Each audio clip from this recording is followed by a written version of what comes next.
Hello la Teams, bienvenue sur ma page Phénomènes physique et applications. Moi c'est Guy Samo, je suis chercheur en France dans le domaine de la physique. Dans cette nouvelle vidéo, je vous présente le thème intitulé Généralité sur les circuits électriques linéaires.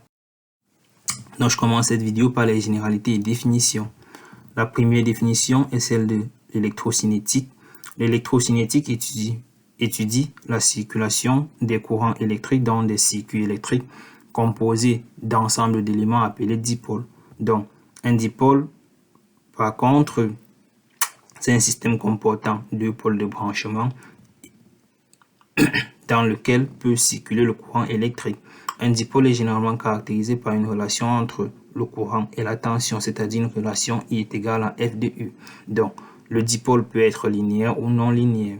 Donc, comme exemple de dipôle linéaire, on peut citer là une résistance. Comme exemple de dipôle non linéaire, on peut citer une diode. Donc, et la caractéristique courant-tension d'un dipôle linéaire représentée ici par la droite bleue et la caractéristique courant-tension d'un dipôle non linéaire est représentée par la courbe en rouge. Donc, comme exemple de dipôle actif, on peut citer les résistances, les sources de courant, les sources de tension. Comme exemple de dipôle passif, on peut citer les résistances, les bobines et les capacités ou condensateurs. Donc, par la suite, je vais définir la notion de courant électrique dans une section de conducteurs. Donc, le courant électrique est généralement généré par la circulation des porteurs de charge, c'est-à-dire par la circulation des électrons dans notre circuit. Donc, ce courant électrique s'exprime en ampères et représente la quantité totale de charge qui traverse notre section de conducteurs par unité de temps. Donc, sur ce petit schéma, on a notre générateur qui peut être une source de courant, une source de tension ou une résistance, et notre récepteur qui est une résistance. On a un flux d'électrons qui génère un courant électrique I, et le sens du flux d'électrons est bel et bien toujours opposé à celui du courant. Donc, on définit donc le courant, comme je l'ai dit, par la différentielle totale de la quantité de charge par la différentielle totale du temps. Donc, en régime continu, c'est-à-dire indépendamment du temps, on a notre courant qui est noté en lettres majeures. Donc, par la suite, je vais donner la définition et la convention des générateurs et récepteurs. Donc, c'est quoi un générateur? Un générateur est un dipôle actif qui transforme toute autre forme d'énergie en énergie électrique. Donc, un générateur est un dipôle qui fournit de l'énergie électrique. Donc, comme convention pour les générateurs, on a le courant et la tension qui sont dans le même sens et sont positifs. Donc, on a le courant qui est orienté de B vers A et la tension qui est également orientée de B vers A.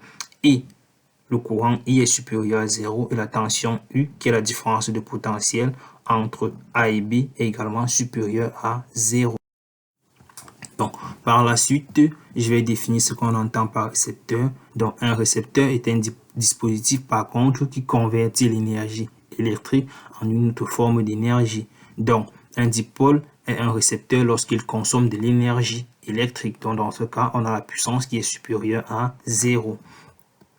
Donc, il faut faire attention dans le cas des récepteurs. Donc, lorsqu'un récepteur convertit l'énergie électrique qu'il reçoit en chaleur ou en rayonnement thermique, on dit que notre récepteur est passif. S'il convertit par contre l'énergie électrique en énergie lumineuse, par exemple, on dit qu'il s'agit d'un récepteur actif. Donc, comme exemple de récepteur actif, on peut citer une ampoule, par exemple, un moteur à courant continu. Donc, comme convention pour les récepteurs, on a le courant qui est dans le sens opposé à la tension.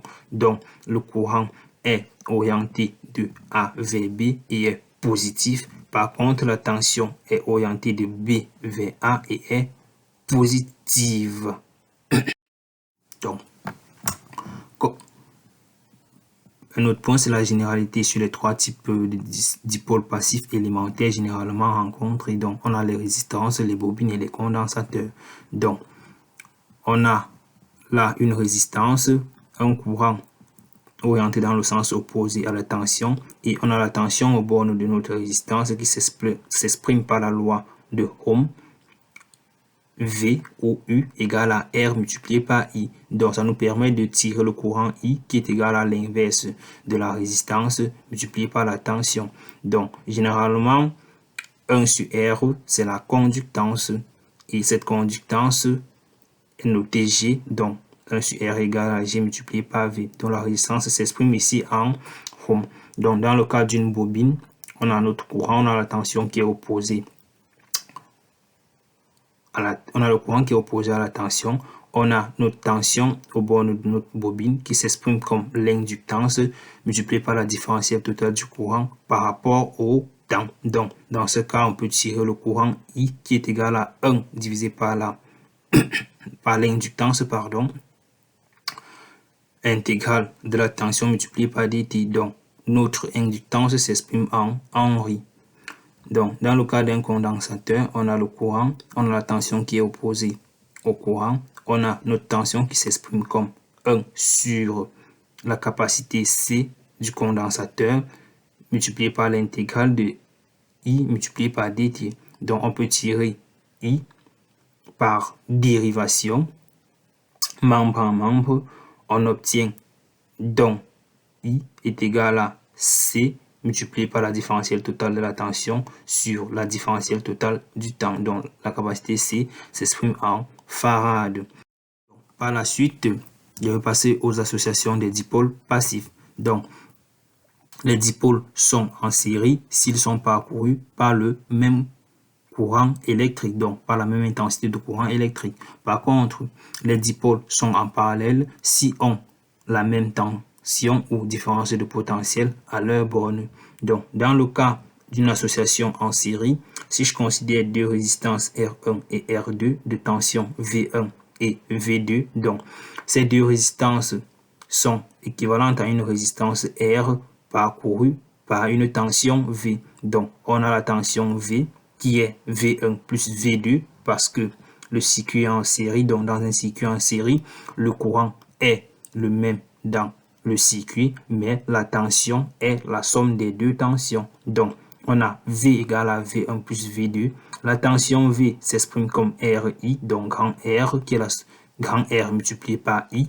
Et la tension V1, c'est la tension aux bornes de la résistance 1 qui s'exprime comme R1 multiplié par I. La tension aux bornes de la résistance 2, c'est R2 multiplié par I. Donc, on peut simplifier à gauche et à droite de notre égalité par I, on obtient R égale à R1 plus R2. Donc, en généralisant, dans un circuit en série, la résistance équivalente grand R est égale à la somme de toutes les résistances de notre circuit.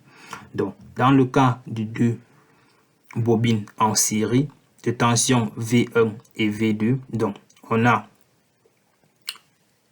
le circuit qui est équivalent à une inductance grand L et une tension V. Donc, on a V qui est égal à V1 plus V2, car la tension égale à la somme des tensions dans un circuit en série. Donc, on a L dI sur dt est égal à L1 dI sur dt plus L2 dI sur dt.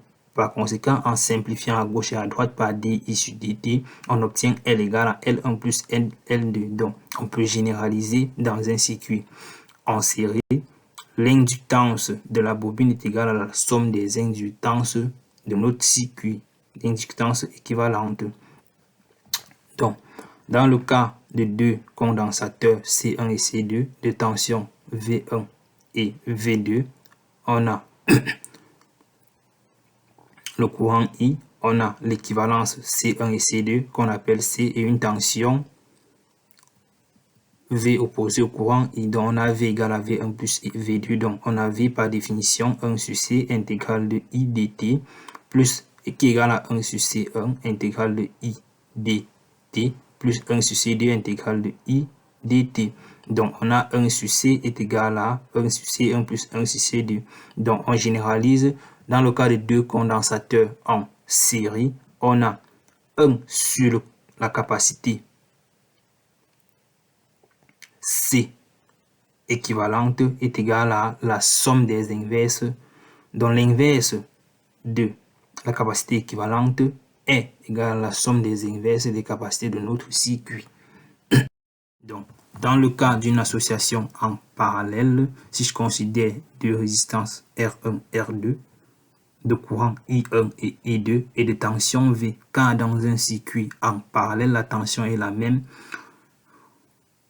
pour toutes les résistances. Donc, on a une équivalence R1, R2 qu'on appelle R et on a une autre tension V. Donc, I est égal à I1 plus I2, car nous sommes dans un circuit en parallèle et le courant I est égal à la somme des courants I1 et I2. Donc, on a I d'après la loi de Ohm, ça va faire V sur R qui est égal à V sur R1 plus V sur R2. Donc, par conséquent, en simplifiant par V, on aura 1 sur R est égal à 1 sur R1 plus 1 sur R2.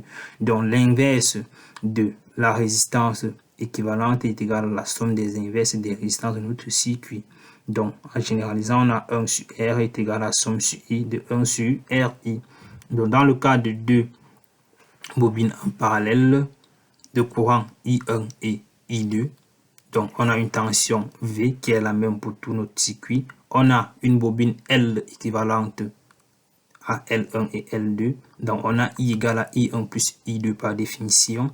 Ce qui veut dire on a 1 sur L intégrale de V dt est égal à 1 sur L1 intégrale de V dt plus 1 sur L2 intégrale de V dt. Donc, ce qui implique, en simplifiant par intégrale de V dt à gauche et à droite, on a 1 sur L est égal à 1 sur L1 plus 1 sur L2. Donc, par conséquent, en généralisant, on a l'inverse de l'inductance équivalente est égale à la somme des inverses des inductances de notre circuit. Donc, dans le cas de deux capacités en parallèle, on a le courant I qui est égal au courant I1 plus I2, donc la capacité C1 a un courant I1, la capacité C2 a un courant I2. Donc, l'équivalence, c'est un condensateur C avec un courant, une tension. Donc, par définition, on a I égale à I1 plus I2, C dV sur dt est égal à C1 dV sur dt plus C2 dV sur dt. Donc, en simplifiant par dV et dt à gauche et à droite, on obtient C égale à C1 plus C2. Donc, on généralise dans un circuit en parallèle. La capacité équivalente est égale à la somme des capacités de notre circuit. Merci d'avoir regardé la vidéo. N'hésitez pas de liker, de vous abonner à mes pages Facebook et YouTube et laissez également en commentaire le thème que vous aimeriez que j'aborde dans la prochaine vidéo. Ciao.